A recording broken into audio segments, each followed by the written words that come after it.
assalamu alaikum musidɓe tedduɓe yeɓen ko wayaw Piindi TV cagale to lallay julde rasulu sallallahu alaihi wasallam en jetti jomiraɗo ko kuren gurdam jottaɗo yoɗo subaka arde filande no holko sifa kele gaden jayde leydi Sénégal ay sen jayi kono hande ko bamma ko mo sellino umene ya jamma artuto ko boyata en gari on de don rogere wattama dernier numéro de la semaine robido jandeji mon jande leydi Sénégal kubala ngarti tigi ngadon putala président Macky Sall idina acteur aji ngandati haqilaji mon feditido bangue kubama gaz kame pétrole ngam kay peje peccorde kono kay labidande be su Sénégal e dam don kubama hewdo subaka nguditirtana ko jande le soleil.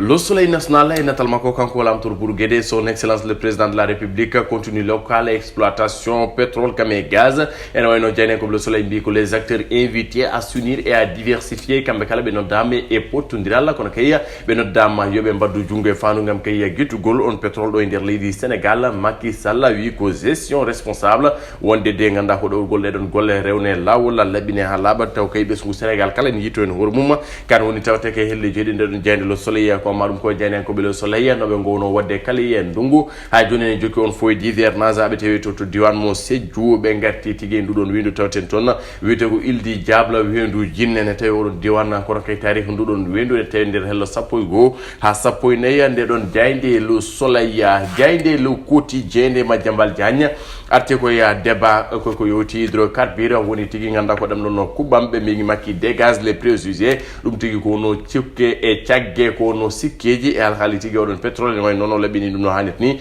o wi ko odon debba ganda kay taw mo o fawake gonga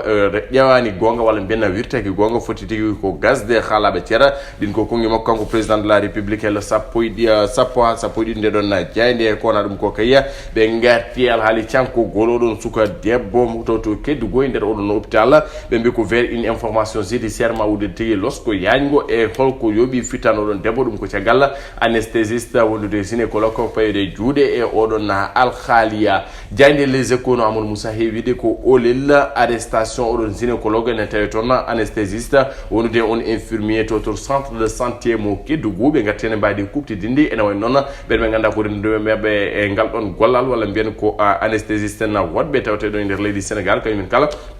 koliti ngakere nyanyere moenne e jago gol be kambe gynécologue obstétricien be ngartien no hanni ala khali jago gol docteur Léon Badda Faye wodon al khali nganda tigi sankare wodon su debbo toto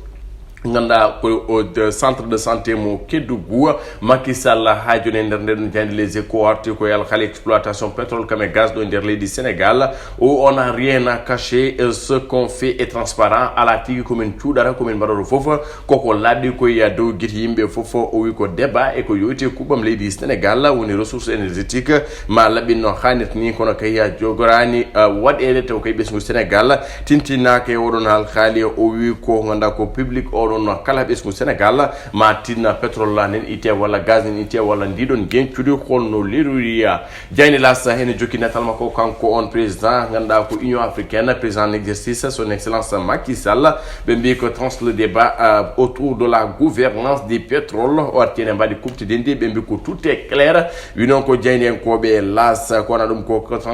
tension sécuritaire o indera dunde Afrique l'antidote de président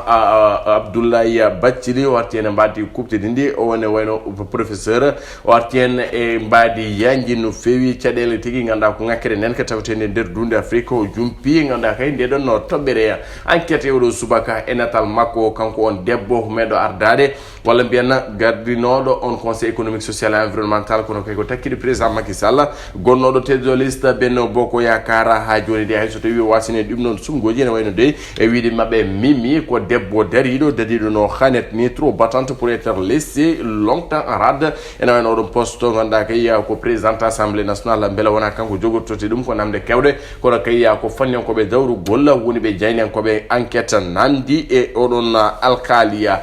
l'observateur be ngati odon intimité ender nganda tigi politique leydi Sénégal taw kay ko famille babay bido nganda tigi mbasa rendude yende wala mbiyen mbasa rendude kadon landa hakkunde Jean-Paul Diaz e bimo Barthélémy Diaz hakkunde Junior Loy Moustapha Cissé Lo hakkunde Mambay Nya Imam Mbayya Nya en wayno non hay so tawi tigi ko ya duhi be don be ngummi en wayno non cadele e ganda ko jiako don en wayno be dendandi don landaji kono kay ko kambe dendi di don galleji la politique au Sénégal tiagal kan jenen ko be Youssouma gen garti ko enquête losko yanjo e sankare odo no sugo debbo toto centre de santé mo Kédougou mo ngona tigi basdo fitan mum taw kay koy jibinir golla be mbi ko enquête jaadjo udram hen kono kay goddum tigi yaltinama hen césarienne ratée mutilation de la tête de nourrisson par ciseau en way non nganda kay ko hunde hulbininde wadi to Kédougou e odon hôpital kono kay odon sugo debbo bingel mum fofa mayde yurminide wiide be don jeynen kobe l'observateur vox populi odo subaka be ngati ko problème visa tawte do nder leydi Sénégal visa wonande didon étudiant leydi Sénégal hebobe prescription toto campusien kono kay ngam kebo odon visa ko cadele mawde woni sababu jeynen kobe vox populi mbi à quoi joue l'ambassade de France au Sénégal dum ko namdal be badi hollo nganda kay ko yaware wonde don kono kay hollo nganda tigi ngakere tawten non hewde be ko calvaire angoisse et désespoir to étudiant yar ha damino visa ma lombe jour mum ko don tigi nganda kay watte ya ngarta walla tigi dossier mum wadi rejeté taw kene wadi complet wala bien refus de visa ko fof non test kam kenna be bi ko ambassade de France wonno fixé di rendez-vous ji ko ya adi awdon rentrée universitaire de France lundi 5 septembre en way non ha joni prescription wanda tigi hebde be prescription awdon campus France tagani be no dedo on rendez-vous holko sabi dum non hol sababu holto ambassade France fay dum wi don ko jayne ko be vox populi ko radum ko fanu dawru golente nder don jayde be ngati natal makko on maire député maire mo Guédji waya Ahmed Aïdara tiagalde suuti kongi wonde de hol député ji nganda ko parti socialiste wadbe mo garantir ma ngota mo ngam ko yordo odon assemblée en wayno di don député ji socialiste mbadi dum démentir jonnani kanon hala kono kay kulitiya ko fenande wona gonga en wayno be ngati hene be mbi ko plainte faade Ahmed Aïdara sabu tekkibe ko de on député maire mo Guédji waya ha joni ene jeggito jagguno wonde de ko kambe tigi biduma mabe ngota mo so tawi tigi opposé candidat yidata do assemblée nationale leydi Sénégal guddiren walla bienna ngatten tigi ewdo na ndedon na jayde libération so na scandale tan ko révélation saisie de drogue jagogol drogue nder odon ambulance to Kalifuru ene wayno be mbi ko on transporteur holno yeniri holno fayra jungo be mbi ko lebbi kewri kanko odon Mamadou Gaya ender odon ambulance tigi odon ko livraison drogue yaade tigi nawde don drogue e be don be ganda simmotobe dum no hakkunde Dakar e Medina wandi fa ko don tigi yirlo no taw kay ko odon ambulance yanno ene wayno holno yeniri holno fayra jungo jeni en ko be ganda ko libération gaten mbayde kupti dindi al khali Mamadou Diallo on suko debbo tenkido toto keddu gube ngarte kene mbadi kupti dindi ene wayno non be ngati développement on dernier développement de l'enquête lorsqu'on go holto yarata ko kaya holko fay jungo no hanetni ben zinoko anesthésiste wondude on infirmier tawtede toto centre de santé mo Kédougou jandi stade ngudirten no sen jaay wiide kayde uddata damal enatala Ahmadou Bamba Dieng Cheikh Ahmadou Bamba Dieng ponodo yaade toto ni sen wen non wadama recalé odon mercato estival barode leydi Sénégal Bamba Dieng ene heddi toto Paris ene heddi toto Olympique de Marseille do samo kaldeten kono Idrissa Gana Gueye ene tawi toto Everton to sifundiri contrat kono kay to huliti ko weltare tigi nganda ko artude odon club makko do nganda tigi woni ton golle patam la midje RB Leipzig tawtrama walla biena bismima on gorko Abdou Diallo to umorno e odon der Bundesliga to fetano to ngando da tigi Borussia Dortmund Gana Gueye ko je me donnerai corps et âme mo hokkir fof don club mo nganda tigi wowi walla biena mo fetno ko adi to o mo fayto to Paris Abdou Diallo wi heure d'être le retour en Bundesliga ko weltare wudi nimo arde tigi nder odon nganda tigi Bundesliga lidi Allemagne kona dum go Ibrahima Chombane nder godon hello jedido dam doya attaquant mo lidi Sénégal wi Sadio Mané est le meilleur joueur sénégalais de toutes les temps ou lidi Sénégal équipe men ngindi jon way wudude odon coupe du monde mo Qatar so tawi tigi be nentini dolama be kono kay so tawi tigi be kakkeli no khanitni abe bay wudude e nder odon coupe du monde pourquoi pas be gaddo don coupe du monde dam doy yo wiano rek Sénégal way addo don coupe du monde l'impossible n'est pas sénégalais mais l'impossible aussi n'existe pas bandira musibiti dum do wono ko min gaddanno odon subaka hande nganda tigi woni dernier numéro de la semaine ko yubiti e robindu jaydeji fannuji kewɗi en kaali ɗum ɗo ko yowiti e oɗon pétrole kame gaz président Macky Sall labini hay nder oɗon conseil présidentiel mo wonno to jam ñaajo o artini en mbaɗi kuɓtidi nde wiide pétrole ko ɓesgu Sénégal wonno ɗo kono ko gestion inclusive gestion gandati ganda ko clarifié ɗum woni ko holliti ɗum woni ganda kay ko digni ɓesgu Sénégal e ko yowti oɗon pétrole haalullaji kewɗi haala so arani welani haalde no ɓe kewi ɗum wiide wa tabarakallah leydi Sénégal foti hande wadde concentré koye sijeji goɗɗi kono wona pétrole o so yentimi sikku haala mum haale ɗo e ha 2025 e ko way noon mi sikku ganda tigui wona huude jojjude oɗon saaha holko ɓuuri jojjude ganda ko cherté de vie woni ƴellirgol ɗiɗon coggude hande ganduɗa kay ko tampere woodi ni joman galleji en ɓen père de famille et mère de famille sur tentuma nguɗon ndungu ɗo galleji kewɗi boni ñaame ko saɗede hewde ko ñaame ko oko hunde sattude ene wayno ganduɗa ko wollude ɓen politique o tuggude ganduɗa tigui lewru ganda ko février jusqu'à présent eden hande lewru septembre ene wayno Sénégal wurtan ko politique la politique un trait d'union la politique impose yimɓe garte e ɓesguli Sénégal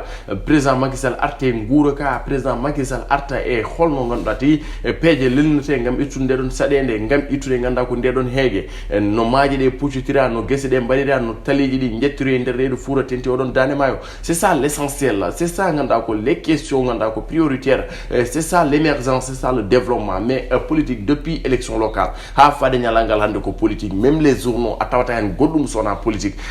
nous aimons vraiment la politique parce que sans la politique un pays ne peut pas fonctionner so wona politique o leydi wawa yarude yeso kono politique o yo heb limite politique o yo heb ganda tigi dawal yo hokki ganda ko badma mais la politique au quotidien politique wona métier ce n'est pas un métier mais aussi sen gardini be podden ardade déjà en goppan be don be garta non be pewnanen so tawi jango ne watte renouveler mbaden be renouveler notre confiance mais la politique au quotidien jusqu'à ne pas concentrer sur le vécu des Sénégalais ganda ko yimbe nguri ko sadene wurande cogguli ellitidi de ganda ko maya so gottima kirtaran so kirtima gottaran alors que wona question ko be ganda parce que kambe kala koyde mabbe medi don yabude gure tokos de tawrede nder Fuuta wala tawrede nder Fatick tawrede nder Sédhiou tawrede nder Casamance e nangam les Sénégalais souffrent ko Cameroun do bataille de l'Assemblée e ko waynon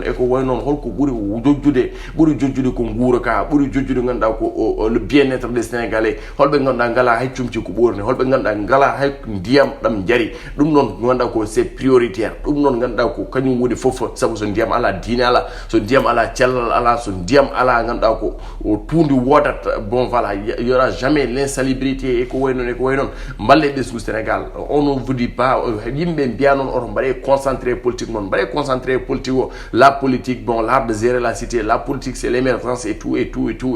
mais holko ɓuuri jojjude ganda ko nguura ka ɓuuri jojjude ganda kay ko daranade ɓesgu Sénégal ɓuuri jojjude ganda ko ittude ndeɗon heege par ce que eɗen jogui ndiyam par ce que eɗen jogui leydi par ce que eɗen jogui ganda ti jeunesse eden jogi leydi eden jogi jeunesse pourquoi pas bon voilà fuccide maaje hande hewbe so tawi ne ngara do ene mbaɗa certaine ganda ko domaine aji walla ndille certaine domaine aji ko ronkude andu to fay so gese de mbannoma des entreprises des projets maɓe keddoron ɓe liggo voilà jomum heddo e nder galle bamum heddo e nder wuro mum taw no liggore danca ɗiɗon projet kadi onon wallareɓe goni nunɗuɓe onon wallareɓe on gone ganda ko kasideji neɗɗo wallare ha para ruttore wi haydara min mbaɗana so jomum waɗanama yo wi mi waɗanama so jomum waɗanaka yo wi mi waɗana parce que chacun est libre de ganda ko réclamer ce qu'il est de droit bon jomum ko jeey ko foti dum namdade parce que haqqe mum ene foti dum tettude mais so waɗanama yo won reconnaissant yo won ganda ko yo hokki do non gratitude donc no dum woni philanthropie dum woni ganda ko développement dum woni Sénégal be keɓani mais heɓɓe ɓe yo kollit keɓi balla kadi ganda ko ha jango hoolare arta beele woɗɓe ko keɓa ko na dum ko ambassade France mbatta min colonisé ko adi indépendance aram biyoɗo bani min colonisé on joɗime e pulka men si je peux le dire ganda ko jomum ya waɗa constituer dossier mum waɗa ganda ko fof mum déposer e prescription mum heɓa oɗon prescription to heɓat prescription atte mon ganda ko mbaɗon ɗum entretien mbaɗon ɗum fof ganda ko dossier complète entretien ganda ko parfait gara ha dernier moment tonet ebini odon visa mbalo dum rejeté au nom de quoi un dossier complet en matière d'administratif sur les écrits qui parlent on namdi mo jomum bulletin on namdi mo jomum ganda ko o certificat d'inscription on namdi mo jomum ganda ko des diplômes addi tout wadi constituer dossier mon on namdi jomum contrat de bail on namdi mo jomum ganda ko assurance garantie et tout mais au dernier moment ganda ko refus désespoir tajon ganda ko goddi mon alors que ce sont des gens qui vont partir pour chercher des connaissances yidbe yewo de gandal ngarta mara servir le Sénégal njahani jodi a ton ngam ganda ko belam gondoron mais jidi wadi ko servir le terroir ambassade France ko badron o yi ganda ko hunde sise poddo mo ganda tigi haalede ko adi xande mais ko hande yonti yimbe kaldum non jomum goppon ha rentrer heddo sede nyuso mbiono noddo jomum alors que don taw hewbe parani don taw hewbe duttime galle mon don taw toboji nan non parce que hande ça y Dakar c'est tout à fait enclavé hande ça y a de ville ko tout à fait un problème donc ha so tawi les travaux sont en cours mais yimbe be ngona animoji ko be yimbe tu vois donc nak aucun retard ne sera toléré être trop exigeant alors que nous sommes en Afrique yo même battu nak lañu fay vous ne gouvernez pas des bêtes mais des êtres humains ambassade France ko badron ko que soit be visa ji ndia parce que jango ko ngartam Afrique hande kal ko jida ko diaspora nananta ganda ko leydi Sénégal ko misiko ala ko nanandum leydi Sénégal au secteur privé ala ko nanandum leydi Sénégal ko que visa ji ndia parce que be andube parce que ce sont des gens des jeunes pétris de talent qui ont leur diplôme qui veulent servir qui veulent nganda ko entreprendre ko ke visa ji mi jaar ko do ndoyira mi so tawi won ko musse haalam wala won ko ngakken wala won ko fewani ko min so tawi yodi hen fewen ko no wonno mujibo dum won sababu jondam do en fata barakallah to karalagal to wonno to ko Ibrahima Thiombane fufno haalirde ko Moussa Niakh bandira musibe tedube juma mubarak